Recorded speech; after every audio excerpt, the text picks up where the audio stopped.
Bonsoir à tous. Bon là j'ai l'impression d'être un robot, j'ai plein de trucs sur la tête. En tout cas je reconnais des visages, ça me fait plaisir de vous voir.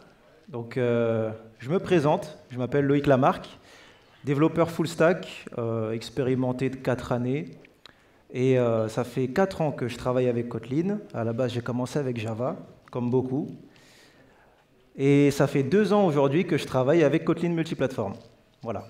Bravo! Et attention, à l'époque c'était alpha. Aujourd'hui c'est stable. Donc aujourd'hui mon rôle ça va être de vous conseiller sur l'utilisation de Kotlin multiplateforme, mais pas que. Vous allez voir, les conseils qui vont vous être partagés aujourd'hui vont s'appliquer à beaucoup de domaines. Donc on va commencer directement avec une anecdote. Eh ben non, en fait, c'est pas une anecdote, excusez-moi. C'est d'abord pourquoi. Parce que pourquoi donner des conseils si c'est quelque chose qui est très stable aujourd'hui, mais c'est assez jeune. Et en fait, Kotlin multiplateforme, comme dirait Winston Churchill, c'est un grand pouvoir. Parce que donner un seul bout de code pour plusieurs plateformes d'un coup, c'est génial. Tout le monde est d'accord là-dessus. Oui. Mais sauf qu'il y a une grande responsabilité derrière. Et ça, on l'oublie souvent, ça. Parce que, en tant que développeur, moi-même, je suis développeur, j'aime bien coder comme ça, et ensuite, quand j'envoie, allez, c'est bon, c'est fait, c'est fini. Mais Kotlin JS, Kotlin Wasm, qui est pas encore stable, mais Kotlin JVM, Kotlin native qui a plein de targets, donc iOS, WatchTV, Android, voilà, tout ça, eh ben, juste avec du Kotlin, on peut le faire, mais il faut être responsable là-dessus. Donc c'est pour ça, du coup, que je vous fais ce talk. Et directement, on commence par la bête noire, hein, la documentation et les tests, quelque chose de super passionnant que personne ne regarde. Ouais, c'est génial. Non, mais à vrai dire, je commence par ça parce que j'ai une grosse anecdote là-dessus. À titre personnel, j'utilise beaucoup la réflexion. Voilà, la réflexion en Kotlin, je l'utilise assez souvent. Il y en a, voilà, ça fait grimacer. Pourquoi est-ce que tu fais ça? En fait, j'aime bien avoir l'information du type que j'utilise. C'est notamment utile quand on fait de la sérialisation customisée. Parce qu'on doit donner un serial name qui est unique, et donc en général, je me base sur le type pour ça. Mais passons les détails, d'accord? Là, sur Kotlin JVM, quand on appelle le qualified name, tout va bien. Et donc là, moi, je suis quelqu'un de très confiant après avoir vu ça. Je me dis, c'est bon, je le mets dans Common, et c'est bon, c'est fait pour tout. Et c'est bien parce que sur Common, on a à disposition cette propriété. OK? Mais maintenant, venez, essayons sur Kotlin JS. Je vis dangereusement. OK? Sur Kotlin JS, on peut le faire. C'est ça qui est intéressant, c'est que la propriété est là. Mais par contre, vu votre réaction, vous savez tous que ça nous fait une belle exception. D'accord? Et l'exception, elle est géniale. En plus, c'est not implemented.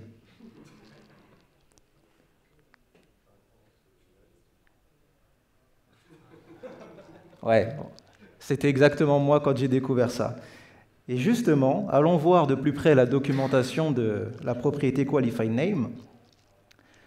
Donc la documentation pour le module common JVM et natif, c'est vous renvoyez le fully qualified.separated, donc le nom complet, hein, comme j'aime bien l'appeler simplement, de la classe, ou alors nul si la classe est locale, ou bien si elle appartient à un objet anonyme.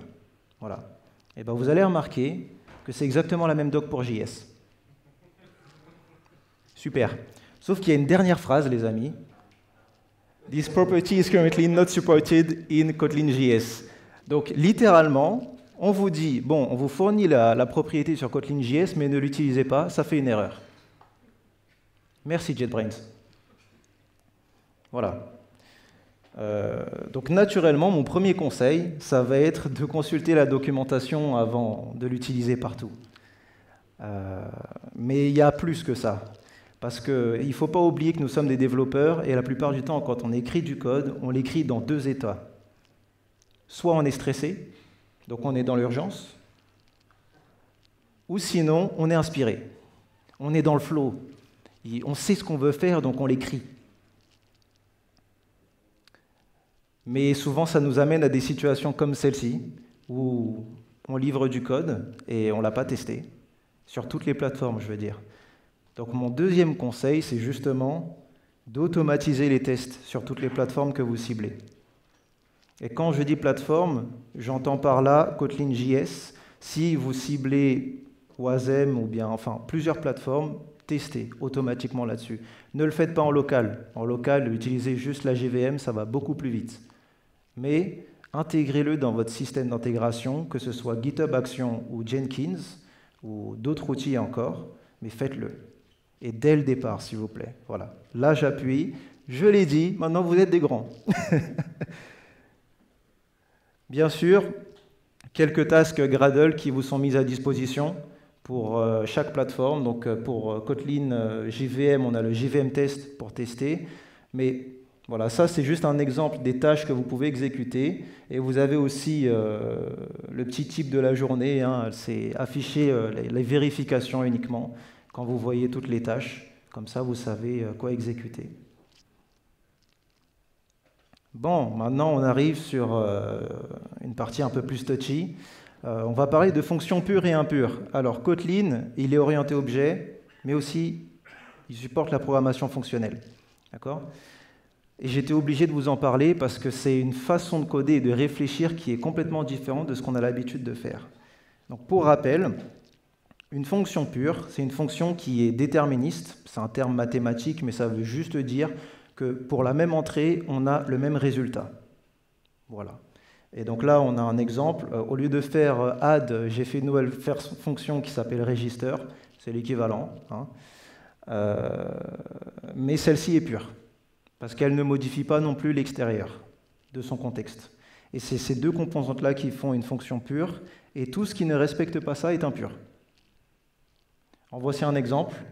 C'est la même implémentation, enfin la même fonction, mais avec une implémentation cette fois-ci qui est impure. Pourquoi est-ce que je vous fais cette présentation là-dessus? C'est parce qu'une fonction impure est très difficile à tester. Pour pouvoir la tester, là il va falloir prendre le integers, et donc du coup ne plus le mettre en privé et le mettre en internal, et faire des choses vraiment, ne faites pas ça. Non, s'il vous plaît, ne faites pas ça. D'accord? Donc une fonction pure, on aime ça parce que c'est très facile à tester et ça a toujours le même comportement. Donc conseil numéro 3, favorisez vraiment la définition de fonctions pures et surtout l'utilisation aussi. Parce que là, je parle beaucoup de définition, mais dans votre manière de coder, souvent on utilise aussi d'autres outils qui sont déjà faits. Et donc la définition et l'utilisation, pour ça, favorisez les fonctions pures. Je dirais même faites que des fonctions pures. Maintenant, on pousse encore le bouchon un peu plus loin, parce que fonction pure, c'est très bien, mais les fonctions totales, c'est mieux.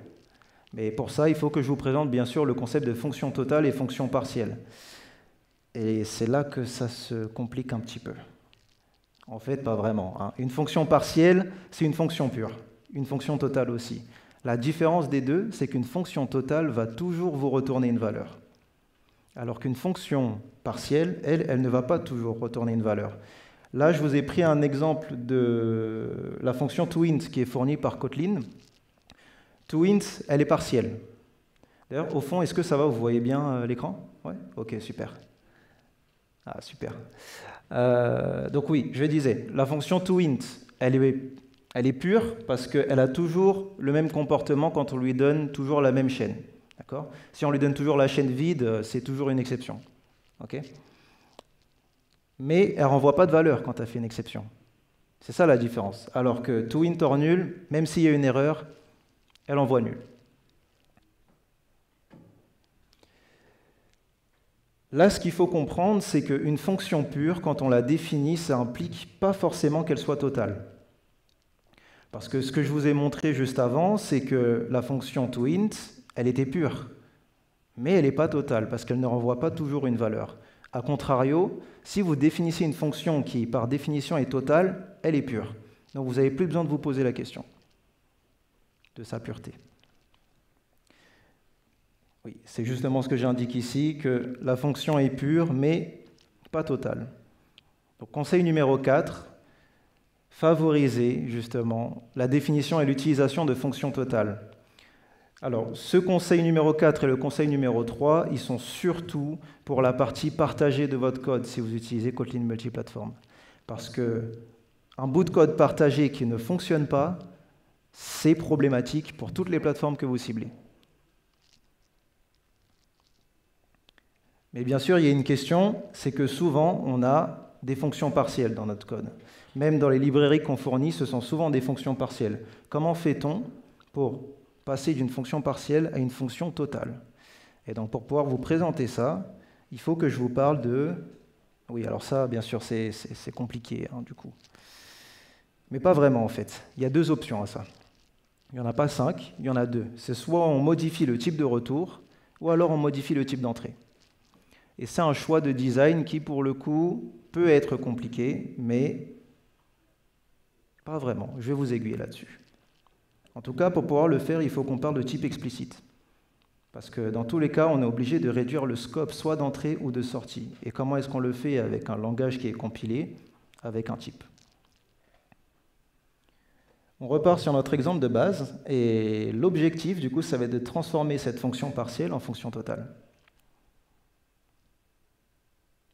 Donc, avec l'option 1, on change le type de retour. Du coup, on transforme la fonction pour ne plus qu'elle retourne int, mais int nullable. Cette méthode-là, elle a des avantages et des inconvénients. Comme tout dans la vie, c'est question de choix. Voici ceux que j'ai trouvés, il y en a certainement d'autres, mais en avantage, c'est super facile à faire. En Kotlin, on a juste à mettre un point d'interrogation. Le compilateur, il va même soulever toutes les erreurs. Il va dire, bon, là, tu as oublié de mettre un point d'interrogation. Voilà, c'est génial. Par contre, en inconvénient, on doit déjà renommer la fonction, si on suit les guidelines de Kotlin, bien sûr. Mais on renomme la fonction pour que ce soit explicite. Vous savez, quand vous utilisez Kotlin, il y a beaucoup de fonctions qu'on vous donne sans suffixe, et ensuite on va le suffixer avec or nul. C'est pour vous dire justement, faites le choix. Soit on fait une exception, donc fonction pure mais pas totale, ou alors on vous renvoie nul, donc fonction totale. L'autre problème aussi de cette déclaration, c'est qu'on est obligé de valider l'input, mais à chaque appel. Ça veut dire que si demain j'ai envie de développer une autre fonction toIntOrNull2, je dois encore vérifier l'input. Et l'autre problème du coup, c'est que cette fonction-là est appelable sur toutes les strings. Ça veut dire les chaînes qui sont vides ou bien qui n'ont que des espaces. Et ça, c'est moyen. Hein. Enfin, on peut le faire dans le code, mais pour moi, c'est bizarre. Ah oui, et puis point super important, en termes d'utilisation de la fonction, les consommateurs sont obligés de faire des points d'interrogation partout pour pouvoir accéder à la valeur, et ça, c'est pas top. Maintenant, option numéro 2, si on change le type d'entrée, j'ai vu surtout des avantages plutôt que des inconvénients. Premier avantage, c'est que le nom de la fonction, c'est le même. Avant, on avait toInt, maintenant on a toInt. La grosse différence, c'est qu'on ne fait plus toInt sur string, mais on fait toInt sur un type qui s'appelle numeric string. Et ça, c'est l'inconvénient, on est obligé de créer ce type s'il n'existe pas. Je dis bien si. Justement, quand on a ce type-là, on n'a plus besoin de s'inquiéter de la validité de l'input, parce qu'on sait déjà qu'il est correct. Comme on a numeric string et que ça représente les chaînes de caractères qui ne contiennent que des nombres, on sait qu'on peut le convertir en int. Après, bien sûr, modulo les conversions, c'est comme quand on convertit un double en int. Voilà, il y a toujours ce risque. Mais on peut le faire. C'est toujours compiler-friendly avec Kotlin, mais la grosse différence avec la première solution, c'est qu'avec Java aussi, c'est compiler-friendly. Parce que Java supporte très mal les nuls. D'ailleurs, c'est nul est même un ennemi en Java. Okay, alors que Kotlin, nul, c'est le meilleur ami. Voilà. Aussi, alors, quatrième avantage, j'ai l'impression qu'il n'y a que des avantages en fait. Quatrième avantage, c'est qu'on peut l'appeler uniquement sur une numeric string. Donc, les amis emptyString.toInt, avec ça ne marche pas. D'accord ? Il faut d'abord le convertir en numeric string et ensuite le faire. Ce qui veut dire qu'à la compilation, tout ce qui était empty string, ça passe plus maintenant. Voilà. Ah oui, et puis l'output, eh ben, il est directement accessible par les utilisateurs, donc on oublie les points d'interrogation, et ça, c'est génial. Bon, du coup, naturellement, hein, le 5e conseil, c'est d'utiliser des types explicites, en entrée surtout, en entrée de fonction. En retour aussi, c'est possible, mais il fallait que je vous conseille sur quelque chose. Donc, non, plus sérieusement, en fait, c'est plus facile de le faire en entrée. Parce que ça responsabilise l'appelant sur la validité de la donnée avant même que ça arrive dans notre fonction. Bon, alors, oui, t'es bien gentil, Loïc, hein, mais il faut le faire quand même. Il faut créer le type, et des fois, on a la flemme. Mais bon, j'ai une bonne nouvelle quand même. Il y a des librairies qui existent, des librairies Kotlin multiplateformes, d'ailleurs, qui sont compatibles avec. Et justement, je vous en présente une aujourd'hui qui s'appelle CoToolsTypes. Donc, c'est un projet sur lequel j'ai travaillé pendant 2 ans, qui vous fournit que des types. C'est vraiment que ça. Le but, c'est vous fournir des types explicites. Vous les utilisez en entrée de vos fonctions, comme ça, vous dites, bon, ben, je veux appliquer cette fonction que, par exemple, sur les nombres positifs. Ça, c'est possible. Ou que sur les chaînes qui ne contiennent pas que des espaces. Ça aussi, c'est possible. Et justement, alors, cette librairie-là, elle est disponible sur Kotlin.js, Kotlin JVM, Kotlin Native. Donc, côté native, on supporte Android, on supporte iOS. Voilà, on supporte beaucoup de choses. Donc, de toute façon, je vous laisserai regarder ça sur le GitHub. Ok, super. Vous supportez Linux? Linux? Oui, on supporte Linux, bien vu. On supporte même Windows. Non, mais pour tester Kotlin Native, Linux, c'est pratique. Ouais. Merci. Non, mais c'est vrai qu'on le supporte. J'avais oublié ce détail, qui n'en est pas un. Du coup, voilà quelques exemples de types. Donc, not blank string, comme je vous ai dit, chaîne qui ne contient pas que des espaces. Non-zero int, très pratique pour les divisions, parce que du coup, on ne peut pas diviser par 0. Donc, naturellement, ça fait une API plus explicite. Le strictly positive int, le plus souvent, on n'a besoin que de noms strictement positifs. Donc, voilà, c'est des types qu'on utilise assez souvent. Et il y en a plein d'autres dans cette librairie. Je vous partage un QR code. Ça vous renvoie directement vers le GitHub. Donc, si vous voulez le screen, ou bien de toute manière, quand on va en discuter, je pourrais même vous l'envoyer. Si vous avez un iPhone, on peut se faire un airdrop. C'est génial. Voilà, c'est bon pour tout le monde? Oui? CoToolsTypes, ouais. Répète la question. Oui, la question c'était comment s'appelait la librairie. La librairie c'est CoToolsTypes. La question, c'est, t'as pensé à l'appeler CoolsType? Ah, c'est vrai que j'y ai pas pensé. Alors, suggestion de nom, CoolsType. Qu'est-ce que vous en pensez? Moi, j'avoue, j'aime bien. Je vais y réfléchir.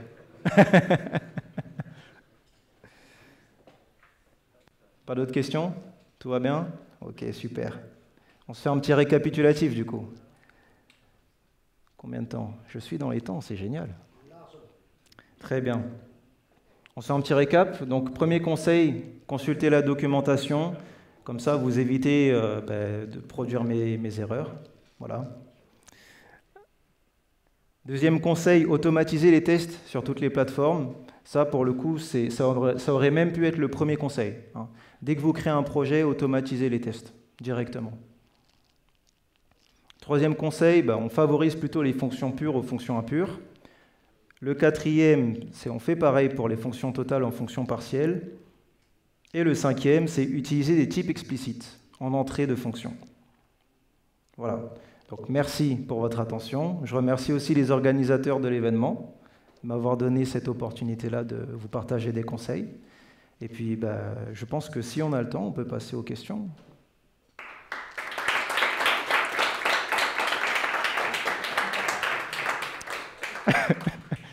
Et on trinque quand même à la santé de Kotlin multiplateforme, hein, quand même. C'est stable. Allez, place aux questions. Est-ce que vous en avez? Hop. Oui. J'en avais une. Est-ce qu'il y a un impact à la performance? Est-ce que c'est des types wrappés, ils sont boxés? Alors, certains types sont wrappés. Oui, excuse-moi. La question, c'était est-ce que utiliser des types explicites vont avoir un impact sur le rendement du projet, si j'ai bien compris la question. Ok. Ça dépend du type que tu utilises. En fait, Kotlin aujourd'hui supporte amplement les inline classes, mais par contre, il faut savoir que les inline classes ne sont pas supportés par tous les frameworks qui utilisent Kotlin. Je pense par exemple à GraphQL, qui les inline classes. Oui. J'ai déjà utilisé des inline classes sur GraphQL et ça a vraiment tout cassé. Donc certainement, l'infrastructure n'était pas faite pour. Mais en fait, en termes de performance, vous n'allez pas forcément avoir de grosses différences. Si vous utilisez une inline class, en général, le compilateur va essayer de transformer votre type en le type qui l'englobe. Par exemple, positive int, ça garde un int à l'intérieur. Si vous l'utilisez uniquement pour stocker le int et ensuite vous utilisez direct le int, ça va vous le remplacer. D'accord ? Mais par contre, voilà, ce n'est pas tous les types qui sont en inline class, excuse-moi. Ce qui fait que parfois tu peux avoir un petit impact, mais c'est très léger. Aujourd'hui, on a des machines qui sont super performantes, donc tu ne vois pas trop la différence. Voilà. Oui ? Une autre question ? Est-ce que tu vas jusqu'à définir des types comme par exemple email ou téléphone string au lieu de string ? Excuse-moi, je n'ai pas l'habitude. Hein. Merci. Alors la question c'est, est-ce qu'on va jusqu'à définir des types comme les emails ou bien même les adresses plutôt que d'utiliser des strings ? En tant que fort défendeur de Typeful Design, je te dirais que oui. La librairie ne fournit pas encore ce genre de type. Ça, c'est ce que j'aime bien appeler des types de haut niveau. Ça se rapproche vraiment de la réalité. Et à la base, la programmation orientée objet était faite pour représenter la réalité. Donc en tant que développeur, utiliser un type email comme ferait Java, par exemple, avec plein de types URL, des choses comme ça, c'est génial. Parce qu'on n'a plus besoin de se prendre la tête sur la validité du type qu'il y a à l'intérieur. Par contre, en termes de performance, là, c'est un sujet où on peut débattre. Mais en général, quand on développe un projet dès le départ, on ne se soucie pas du tout de la performance. Et même quand on le maintient sur le long terme, en général, ce n'est pas la performance le problème.